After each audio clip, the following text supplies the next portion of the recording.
Montana Territory. Early winter of 1874, the kind of cold that turned breath to ice and made men forget their manners just to keep warm. Gideon Clarke swung the axe into the pine log, the crack echoing through the still woods. He had not spoken to another soul in 6 days, not since riding into town for flour and losing a fight he had not started. His eye was still purple from it, but out here, bruises faded in peace. His cabin stood a mile off the Bitterroot River, simple and sturdy, tucked between a stand of pine and the mountain's lean shoulder. He split another log, then paused, his ears catching something strange. A soft thud. Not an animal, not wood falling, something heavier. He turned toward the sound. The snow had started to fall again, soft flakes drifting sideways. And there, right at the edge of his porch, was a shape. A person. He dropped the axe and ran. She was collapsed at his door, her dress torn at the hem, hair loose and dusted with snow. Her face was pale, lips blue-tinged. One glove missing. She looked barely conscious. "Ma'am," he said, kneeling beside her. "Can you hear me?" Her eyes fluttered open, unfocused. "Please," she whispered. My children." That was enough. Gideon lifted her carefully, carrying her into the cabin. He laid her on his cot by the fire and grabbed the only blanket he had, his thick buffalo wool one, the one he had slept under for the last 3 winters. He wrapped it around her tight, tucking it under her chin. She shivered, teeth chattering, eyes pinched shut. He moved fast, tossed more wood into the stove, lit a lantern, and set a pot of water to boil. The cabin was small but warm. It would have to be enough. Minutes passed before her color started to return. She opened her eyes again, slower this time, and met his gaze. "Where are your children?" he asked gently, kneeling beside her again. They were with me." Her voice cracked. "We were walking for 2 days. They could not go any farther. I left them in a hollow near a creek." She tried to sit up. "I have to go back." Gideon pressed her shoulder gently down. "You are not going anywhere. Tell me where they are." She hesitated, lips trembling. "About 3 miles east, past the ridge, then down into a draw. There is a big fallen spruce tree. I put them under it." Gideon was already getting his coat. He handed her a tin cup of water. "Drink this. I will find them." She clutched his arm. "Their names are Willa and Wyatt. Willa is 6. Wyatt is 4. Please find them." "I will," he said, steady and sure, then left into the storm. The snow was heavier now, and the wind had teeth. But he followed her directions, boots crunching through the white, heart pounding harder with every step. He found the ridge, then the hollow. The fallen spruce was half buried in snow, and their 2 small figures curled together beneath it, barely moving. He dropped to his knees. "Willa, Wyatt, I am here to take you to your mama," he said, voice loud but kind. The girl stirred first, blinking up at him. "Mama said she would come back. She sent me." "Your mama is inside, safe and warm. I am going to carry you both to her." They were too cold to argue. He wrapped them in his coat, lifted one in each arm, and started the long walk back. By the time he kicked open the cabin door with his boot, the woman, still weak, was sitting upright on the cot, eyes wide with fear. "Willa," she cried, voice cracking.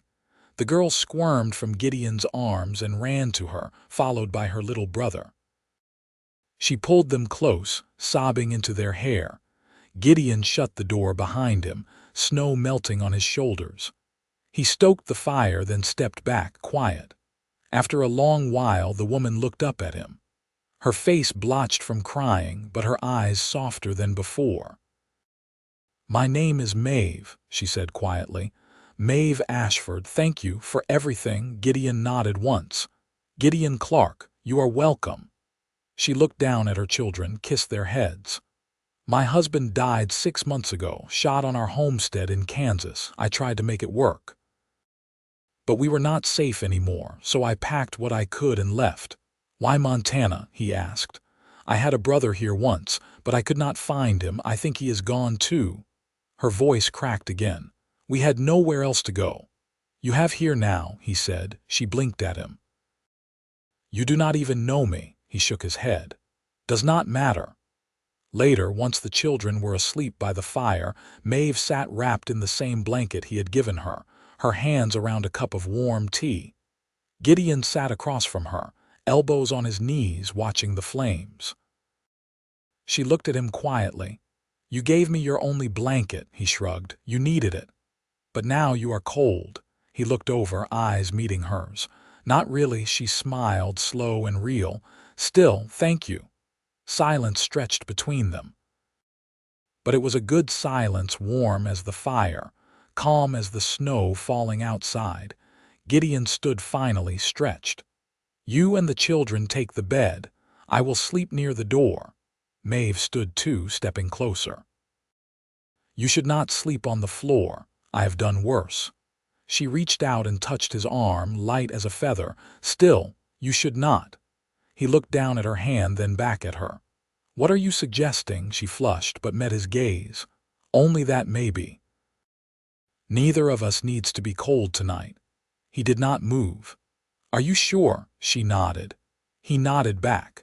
They settled into the bed carefully, the children still curled near the fire. The blanket wrapped around them both now, her head on his shoulder, his arm drawing her in close. He had not held anyone in years, and she had not been held in longer. Outside, the storm kept blowing. Inside, they were warm. The light came slow, pale and stretched thin across the frost-glazed windowpane. A hush held over the cabin, broken only by the soft crackle where the fire had burned low overnight. Gideon stirred first, careful not to wake Maeve. Her head rested against his chest, her breath warm through the wool of his shirt. The weight of her wasn't heavy, but it settled deep. He eased himself away, tucking the blanket around her again. She didn't stir. Willa and Wyatt were still asleep on the braided rug, curled like pups. He stepped over them, pulled on his boots, and stepped outside. The morning was brittle, the sky pale as bleached bone. Snow covered everything in clean silence. He hauled water from the barrel, split kindling, and brought in more wood before the cold could bite too deep into the room she and the children had made their own overnight. Inside, Maeve was sitting up when he returned, her hair braided back, her face drawn but steady. "You were gone a while," she said, her voice husky from sleep. "Needed water. Stove was nearly out." She nodded, watching him set the bucket down. "Thank you for not asking too many questions last night." He didn't look up. "I figured you'd speak when you were ready." She glanced toward the children. "They're tired, but they trust easy. It's me who doesn't." "You don't have to trust me," he said, striking a match for the stove. "You're here. That's enough for now." Maeve stood slowly, pulling the blanket tighter. "You live alone." "Why?" He poured beans into a pot, added water, and set it on to boil. "Because it's easier." "That's not really an answer." "No," he said. "It isn't." She didn't press, just moved to sit on the edge of the bed. "I used to think I knew what kind of life I'd have. Not a grand one, just steady. A man who'd show up every evening, a table to set, children to raise. I thought we had it, even if it was hard." He glanced over at her. "Did he treat you right?" Her eyes stayed fixed on the fire. "He tried, but he was always running from something. Every season brought a new scheme. One year it was hogs. Another year it was freight hauling. We never stayed anywhere longer than 2 winters. The last time he made a deal with a man who never meant to keep it. We paid for that." Gideon didn't ask how. Her knuckles had gone white where she gripped the blanket. That was enough. He let the pot simmer and went to the chest near the wall. Inside were a few shirts too clean from disuse, a cracked bar of soap wrapped in muslin, and a pair of trousers he hadn't worn in years. "These might fit Wyatt," he said, holding them up. "And the sleeves on this shirt might roll for Willa." Maeve reached for them. "That's generous. I'm not using them, and they need dry clothes." She took them, folding the shirt in her lap. "You always this kind to strangers?" "No," he said. "Not usually." Willa stirred then, sitting up and rubbing her eyes. "Mama, can we stay here?" Maeve smoothed her daughter's hair. "For now, sweet girl." Wyatt mumbled something and pulled the blanket over his head. Maeve looked up at Gideon. "They haven't had a roof that didn't leak in months." He crouched near the fire, flipping the beans with a spoon. "This one doesn't." She watched him for a moment. "What did you do before this?" Army Scout. "Back when the war ended, I drifted west. Didn't suit the cities anymore." He paused. "Didn't suit much of anything." Maeve leaned forward, elbows on her knees. "You ever think about going back east?" "No," he said simply. She nodded. "Me neither." By midday, the children were dressed in the borrowed clothes and playing outside, bundled in extra scarves Maeve had kept in her satchel. Gideon watched from the doorway, arms crossed, his breath fogging in the cold. Maeve joined him, her shoulder brushing his. "They laugh more than I do." He glanced at her. "You'll get there." She didn't respond right away, just kept watching her children chase each other through the snow. "I didn't think I'd ever stop running. I don't even know what it means to rest anymore." He looked out at the trees, the sky pressing low. "It means you let someone else carry some of the weight." She turned to face him. "Would you let me?" He met her eyes, steady. "You already are." The wind picked up, catching the edge of her skirt. She didn't move. "I don't know what tomorrow looks like," she said. "Neither do I," he answered. Then she reached for his hand, fingers cold but sure. He didn't pull away. By the fourth day, the snow had stopped clinging to the trees, and the light changed less gray, more gold behind the bare branches. The wind softened, and the world felt less clenched. Maeve stood at the edge of the field behind the cabin, her hands tucked beneath her shawl, watching Willa and Wyatt gather pine cones beneath the wide arms of a larch. Gideon was working near the fence line, tightening the wire where elk had leaned through. He didn't look her way often, but she felt his awareness in the way he paused between tasks, listening. She walked over slowly, boots crunching through the packed snow. "You don't ask for much, do you?" He kept his eyes on the post he was bracing. "Never saw the use in asking for things I couldn't carry myself." "You think that's strength?" Her voice was quiet but not unkind. He glanced up at her then. "I used to." She crouched beside him, brushing a knot of frozen dirt from the base of a rail. "And now," he tested the tension of the wire before answering, "now I think maybe it's just habit." Maeve touched the post, feeling where the grain had split under pressure. "I used to believe enduring was the same as living. It's not." He set the tool down. "You planning to keep moving when the snow breaks?" She looked toward her children, who had begun building a crooked tower of cones. "I plan to, but plans change." Gideon leaned back on his heels. "You're welcome to stay through spring. Cabin's small, but I can build a loft." "You do that for someone you barely know." "I know enough." Maeve met his eyes, searching. "Tell me something true about yourself then, something you don't say out loud." He was quiet a long time before he spoke. "I used to walk 2 miles to a creek every Sunday just to sit by the water. Didn't matter the season. I never told anyone, not even the men I rode with. I just needed to be near something that moved without violence." Maeve's face shifted, not surprised, but softened. "I used to sing to the children after dark. Even when I was too tired to stand, it kept them from asking questions I didn't know how to answer." Neither of them moved for a while. The silence between them wasn't hollow, it held something forming, slow and real. "Did you ever think you'd start over?" she asked. "No," he said. "Did you?" "I thought I'd have to. I didn't think I'd want to." Willa called out then, waving a stick high in the air. "Mama!" "There's footprints." Gideon stood quickly, scanning the tree line. "Stay close to the house," he called. The children obeyed without question. Maeve's eyes searched the snow. "Could be a trapper passing through." He stepped forward, following the shallow depressions near the edge of the woods. "These are too small for a man. Looks like someone's been watching." Maeve's mouth tightened. "We weren't followed." "You sure?" "I wouldn't have risked my children if I wasn't." He followed the tracks until they veered off and disappeared into a tangle of brush. He returned to Maeve, his jaw set. "Could be nothing, but I'll keep watch tonight." She nodded once. "You think someone's hunting us?" "I think someone's curious. That's enough reason to be careful." That night, Gideon hung the lantern low and checked the rifle twice. Maeve set an extra blanket near the hearth, tucking the children in without a word. She joined him by the door where he sat on a stool, coat on, eyes fixed outside. "You don't have to sit all night," she said. "I've done it before." She knelt beside him, resting her hand lightly on his arm. "You don't have to do it alone." He looked down at her fingers, then at her face, lit softly by the glow from the coals. "You ever think about what comes after surviving?" Maeve's voice was steady.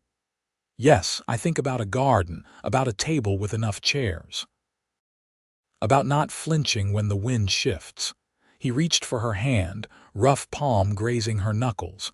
"I think about someone who'd stay." Her throat moved as she swallowed. "I don't have much to give, Gideon, just what's left." He didn't let go. "That's enough for me." She leaned into him, her forehead brushing his shoulder. "Then maybe we stop surviving. Maybe we begin." Outside, the wind had stilled. Inside, the fire held steady. Neither of them moved to break the quiet. The night no longer felt like something they had to outlast. It felt like something they could step into together. By the fifth morning, the children had begun asking fewer questions about what came next. They played longer in the open air, their laughter rising between the bare trees, and came in willingly when Maeve called them to supper. Gideon watched it all quietly.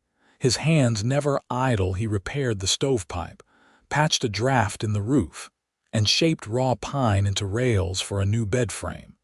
Maeve had taken to the hearth with a sense of purpose, baking flat cakes with dried berries she'd pulled from the bottom of her satchel.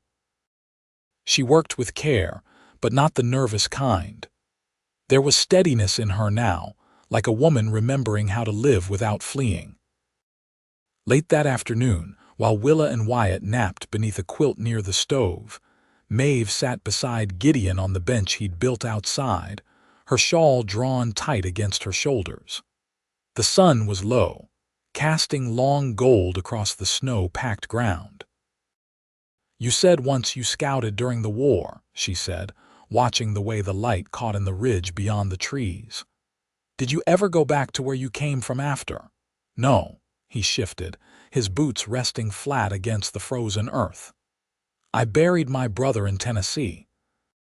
After that, there was nothing to return to. Maeve kept her eyes forward. "I had a sister in Missouri. Haven't heard from her since the cholera came through. I don't know if she's dead or if she just stopped writing." "You want to find her?" "I used to." Then everything else got louder. She pulled her shawl tighter. "I think maybe I was afraid she'd still be alive, just not waiting for us." Gideon didn't answer right away. A crow passed overhead, winging toward the darkening trees. "You ever think about marrying again?" she asked, her voice even. He turned his head slowly. "Not until lately." Maeve didn't look at him. "Me neither." They sat in the quiet for a long while, listening to the wind in the larch. "I've got a quarter section east of here," Gideon said finally. "Cleared some of it years back. Good soil if you turn it right. I never planted more than potatoes and onions." Maeve's brow lifted slightly. "You saying I should grow something?" "I'm saying it'd be good to have someone who knew what to do with a row of beans." She looked at him then, the corner of her mouth pulling in. "You offering that because you want help with the land," she said. "Or because you want me to stay?" "I want both," he said, plain as stone. Maeve glanced back toward the cabin window where the light danced behind the thick glass. "If I say yes," she said, "I'm not just bringing myself. You know that." I knew it the minute you said their names." Maeve reached over and set her hand against his knee, fingers steady. "I'm not looking to be saved, but I am tired of shouldering everything alone." Gideon covered her hand with his. "You wouldn't have to." She leaned her head against his shoulder, the sky dimming above them. "I'd need time to make it mine, not just yours." "I'm not in a hurry," he said. "I've been waiting a long time for something that felt like peace." "I can wait a little longer." The horizon burned low with the last of the sun. Behind them, Wyatt stirred and called out sleepily for Maeve. She stood, brushing her skirt smooth, and turned back toward the door. Gideon watched her go, then followed a few steps behind. The fire inside had built itself high again, casting a warm hush across the room. Maeve knelt beside her boy, smoothing his hair. Gideon stoked the coals, then added another log. As night deepened, they sat together at the table, the children drowsy in their laps. Maeve reached across and took Gideon's hand under the rough edge of the table. "You said you don't ask for things you can't carry," she murmured, her voice low. "But I think maybe we could carry each other." He didn't answer in words, just laced his fingers through hers and held on. The snow began to thaw in the third week of March. It didn't melt fast, but slow and heavy, pooling in the ruts Gideon had carved with his boots through the field. Sap ran in the trees again. The cabin creaked at night with the sound of ice loosening from the roofline. Maeve stood at the table, pinning fabric to a length of muslin. She had taken in a sewing job from the mercantile in the valley, a woman named Mrs. Clayton who needed boys' trousers mended and couldn't see straight anymore. Gideon had offered to ride in and ask, and she'd said yes, not because they needed coin yet, but because she wanted to be useful in a way that lasted. "You're quiet," he said from the hearth, where he was oiling the hinges of the rifle cabinet. Maeve didn't look up. "I've been thinking about building a root cellar come summer." He shifted on the stool, wiping his hands on a scrap of wool. "You have a place in mind. There's a slope west of the shed that stays shaded past noon. If we dig early, the ground won't set too hard." Gideon nodded once. "I'll start clearing it tomorrow."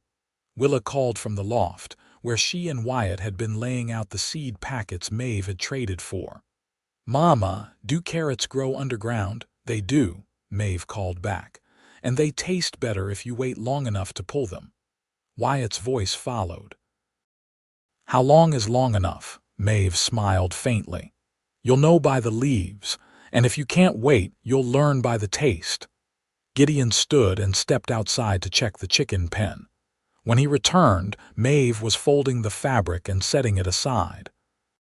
She looked up as he came through the door, then crossed to him and set her hand against the side of his face, fingers brushing the bone just beneath his eye. He didn't move. "I've never been with a man who didn't need to be convinced of my worth," she said quietly. He searched her face. "You shouldn't have had to earn what was already yours." Maeve's jaw shifted, but she didn't look away. "You said once you never asked for things you couldn't carry. Can you carry this?" "I already am," he said. They stood like that for a moment, her hand warm against his skin, his breath steady beneath her palm. Later, Maeve knelt beside the stove, kneading bread with her sleeves rolled high. Gideon lifted Wyatt into his arms and pointed out the edge of the field where the soil was darkening. "That's where we'll put the early peas." Wyatt nodded solemnly. "And the horses. We'll build a shelter. Come fall, we'll look for a team." In the evening, Maeve sat with Willa near the fire, teaching her to thread a needle. Gideon cleaned out the corner by the window where he planned to stack shelves for jars. The quiet between them was no longer the silence of strangers, it was the hush of something settled, something chosen. That night, Maeve sat on the edge of the bed, brushing her hair while Gideon stripped off his shirt, folding it over the chair. She watched him in the dim light, eyes steady. "You never asked if I still wear my wedding band." He turned, meeting her gaze.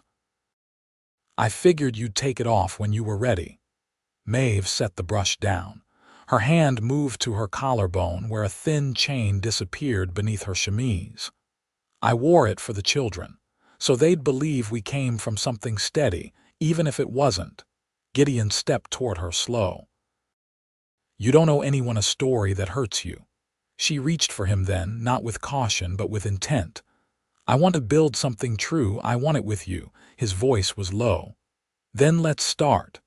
They undressed in the quiet, not rushed, not shy, just sure. When they lay down, it wasn't the fire that kept the room warm. It was the shape they made together, the way her body curved to his like it had found its place at last. He kissed her shoulder, her throat, the place behind her ear where she shivered, and she ran her hand down his back, grounding him. When she whispered his name, it sounded like belonging. In the morning, she woke with her hand in his, their fingers still laced. He was already watching her, eyes soft, mouth relaxed. "I didn't know peace could be this quiet," she said. He kissed her temple. "It can. And it will be." That spring, they built the root cellar together. Gideon taught Wyatt how to hold a spade, and Maeve showed Willa how to dry herbs for storing. They planted beans, carrots, onions, and one row of corn just to see, Gideon said, though Maeve suspected he already knew it would take. By June, the loft was finished and the children moved their quilts upstairs. Maeve painted the door red with leftover barn paint, and Gideon carved their initials under the Eve, hers, and his, and the two small letters for Willa and Wyatt, pressed close together. One evening, Maeve stood in the doorway, watching the land stretch golden beneath the setting sun. Gideon came up behind her and wrapped his arms around her waist. "I've been thinking," he said into her hair. "We should marry before the frost comes." Maeve turned in his arms. "And if I say yes now, then I'll ride into town tomorrow and find the preacher." She smiled, eyes shining. "Then ride. I'll sew the dress." They married in August beneath the cottonwoods by the river. Willa carried wildflowers and Wyatt wore suspenders too big for his shoulders. Maeve said her vows with her hand pressed against Gideon's chest, and when they kissed, the world felt wide and full of breath. They built the rest of their life slow and without hurry. Gideon added a lean-to for firewood. Maeve taught the children their letters and how to mend with even stitches. Each night they lay down in the same bed, warm and sure, her head tucked beneath his chin, his palm resting at the small of her back. Years passed and the land grew familiar under their hands. The barn rose. The table lengthened. The garden fed not just their bodies but the rhythm of their days. And through it all, through frost and flood, through laughter and quarrels and the long, quiet stretches of ordinary time, Gideon and Maeve remained what they had chosen to be, each other's shelter, strength, and peace. They had survived. And then together they had done more. They had lived.